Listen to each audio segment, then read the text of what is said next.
because then it's nice because then nobody has to try and write notes. Right. Everybody can just focus on listening and what they want to share. Okay. Yeah. We'll try it. Yeah, we'll try might be a disaster. All right, so does someone want to start? And I'll try to watch 30 seconds. I don't want to like totally cut you off, but we'll try to stick to the 30-second. I can go first.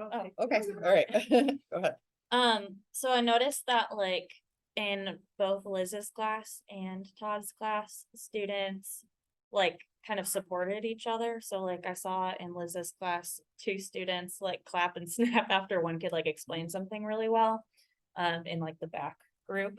And then I noticed that the girl, I think her name was Sarah, talked in Todd's room, and one of the guys like gave her a fist bump after all the class when Todd was like, hey, like who, what do you guys think of her response? And it was like silent and awkward for a second, and like the other kid like fist bumped her after. So it was just cute that they like seemed to support one another. It like seemed like both like very positive in terms of like supporting their classmates. And we'll just I'll go go. around. Yeah. I noticed the dynamics were a little different in each class, and that's CPM and also like an AP class, which we can have a.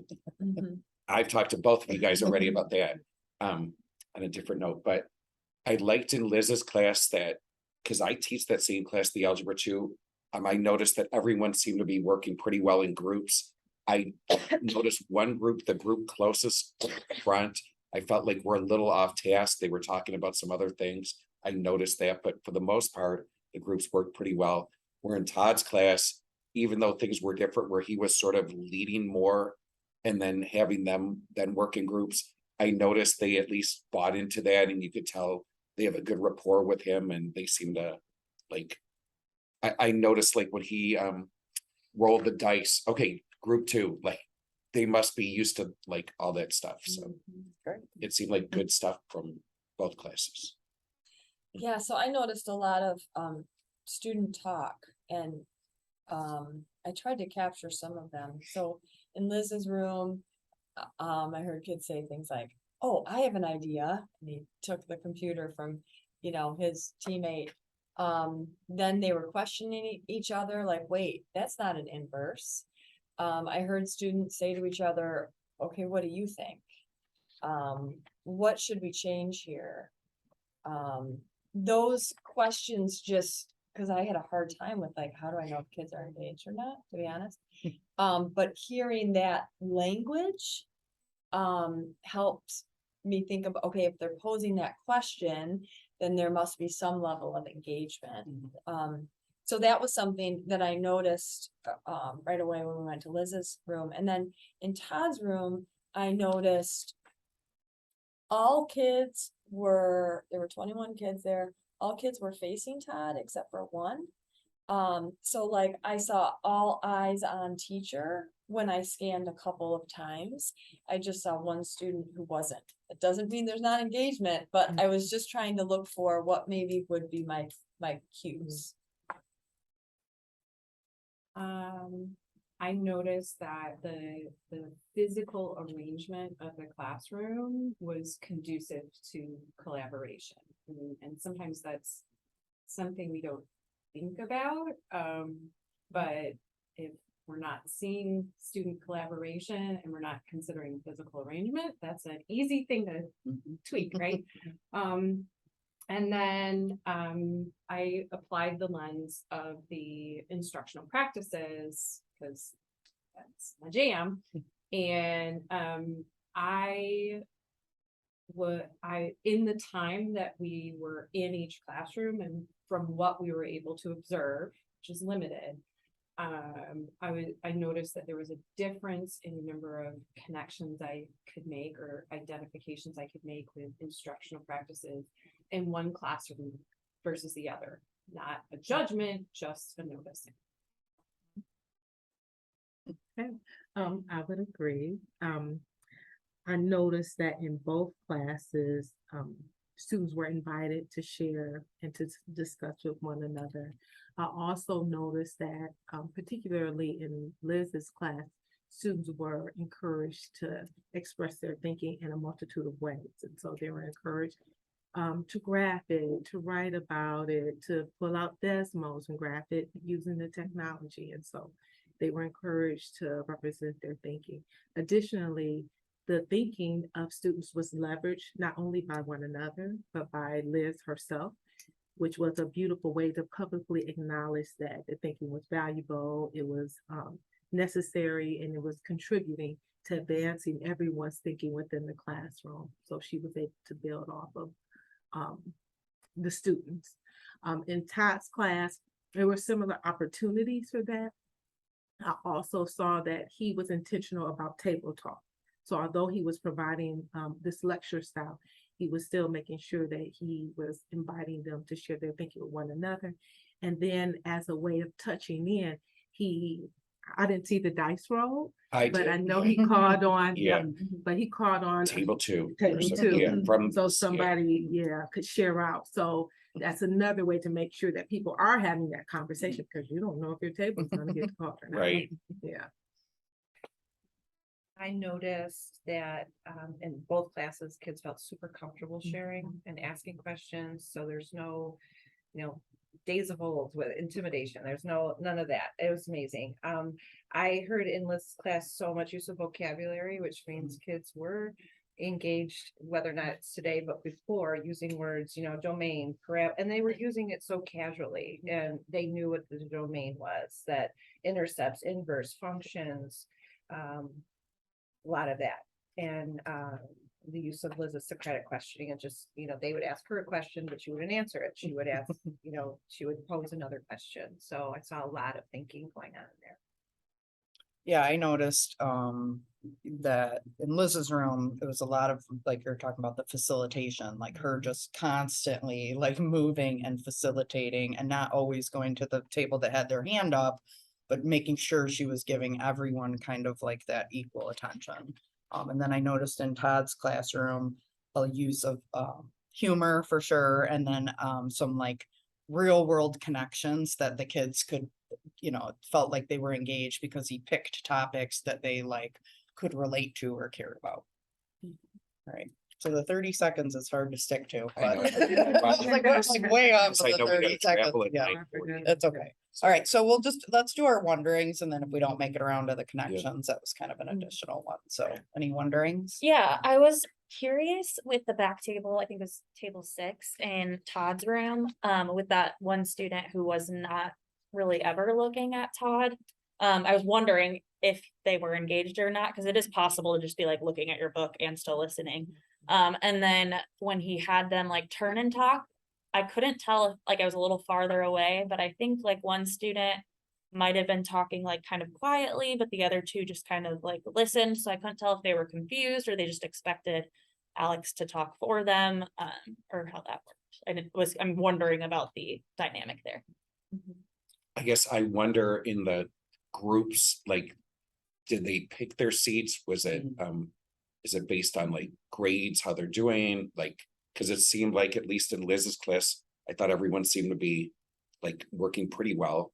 So I wonder how they picked that. And in Todd's room, again, yeah, that group 6, they seem kind of quiet. I know one of the guys in there, and so I don't know if, again, did they just pick their seats or, yeah, so I just wonder maybe how like everyone's doing in those classes, like that's another something I wonder, but It's possible they're just totally getting it. yeah, And and so I maybe just they don't sit get, there. yeah, so yeah, those are things I don't know, but I wonder.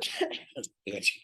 Yeah, I'm wondering, like in Todd's class, what might happen if the students were reading those problems and having to kind of flesh out some of it, how they would do, so I had sort of some wonderings about like embedding that the reading, the step of reading and processing and what that might look like.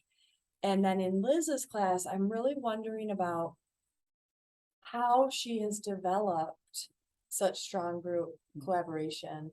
I know when I've talked with her, she's kind of grappled with the roles in CPM and how, and Yeah, I didn't I- really see the use of the roles today. Yeah, because I think Yeah, she's I didn't. loosely using. Right, roles. so am I would say, yeah. So I guess that. I would say I am too. So that would be Yeah. another wondering I have is Yeah. like, how is she doing that? Because what I was able to observe really felt like Mhm. authentic engagement as I'm trying to understand what that is. And to me, so. yeah, I think that almost is more meaningful than whoever was the task manager, as long as the Right, group was really working well. right. Yeah, and I think that's sort of where Liz is at now. Mhm. Yeah, Roles can be a scaffold and scaffolds are meant to be Yes. really That's relief. true. Yes, So, yes, yeah. You know, that's Mhm. good Yeah. to Makes think sense. about. Mhm. I had a similar wondering about release of teacher control, so what might happen. Mhm. I wondered in a similar way, my general wondering is what would happen if the teacher guided less in both classrooms? Mhm. Because I did notice that there was a lot of hand raising and waiting in the first class, which signals status to some extent, right? And then we also noticed just the nature of the second class was more teacher directed. So I had that wondering as well.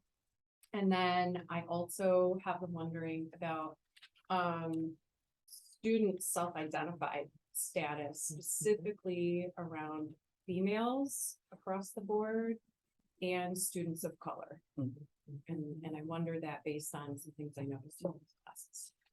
Had a similar wondering, to what you're lifting. I'll start with the last thing that you lifted. I noticed that the two groups that we talked about, the first one from Liz's class, as well as the one in Todd's class, table 6, and then the one up front, each had a Black boy in those groups. And so I wonder about how those young men are positioned in the classroom for success as learners, as leaders, as knowers and doers of mathematics in their class. And have they been positioned that way? Do they see themselves that way? And do their classes see themselves in that way? So I wonder about their status specifically. Also thinking about comprehension, honestly. I know we're focused on engagement, but my wondering is, what did students know when they left? And how did Liz or Todd know? And what formative assessment are they using to ascertain that? great. I can point. imagine that with Yeah, Liz, yeah, yeah, because that I would- she's like, yeah. I didn't know what was which going is- on. It's a lot, yeah. Right. With Liz, I can imagine she had possibly more of an understanding because she's walking around and their thinking is being demonstrated in a multitude of ways. They're right. Yeah. It's equations, it's graphs. right? Totally So you makes see it. sense. Good point. In Todd's class, Who knows? yeah, you're like, oh, no," Right. but maybe he knew, and maybe Right. he's gonna do something later Right. on that will illuminate that. So Right. that was my wonder. How do we know? We only know in 15 minutes. Right. So mine's a wondering in connection, we were talking about the CPM. And Todd's group is the first group that had CPM. I had them as 8th graders in some of them in my first year of CPM or geometry or new, and then it got released the next year and the next year here at the high school. So they might not maybe be as familiar with that routine that maybe the younger group, that's just a wondering. I also just still have to rock that group with Todd is the COVID group. That's the group that we left. And I know I went into a online learning, like a little bit more feeding the group information as opposed to, hey, turn and talk, that kind of thing. I wonder how that affects that group. So, Would that be like the juniors in that class? I believe that's right. Because there's That's mainly Like seniors. Sarah Yeah, Cantor, and Owen he's got- Stone, Yeah. that group I Okay. had as 8th graders. And I know Gotcha. they were in that class, so Okay. my old brain's doing. I know. I know. I know, I'm like Yeah. trying to picture You where gotta- they were. Yeah, I You know. gotta go, yeah. I'll just finish mine. I wondered the same thing Yes. about how the groups were made. And then, I wondered too about in Todd's class, like what opportunities they would have to like engage with the material, like either as a group or themselves. But again, we To make just sure may they not know have the seen stuff, that. yeah. Yeah, so. All right, well, that was great, guys. All right, so we're going to, take everything, well, it's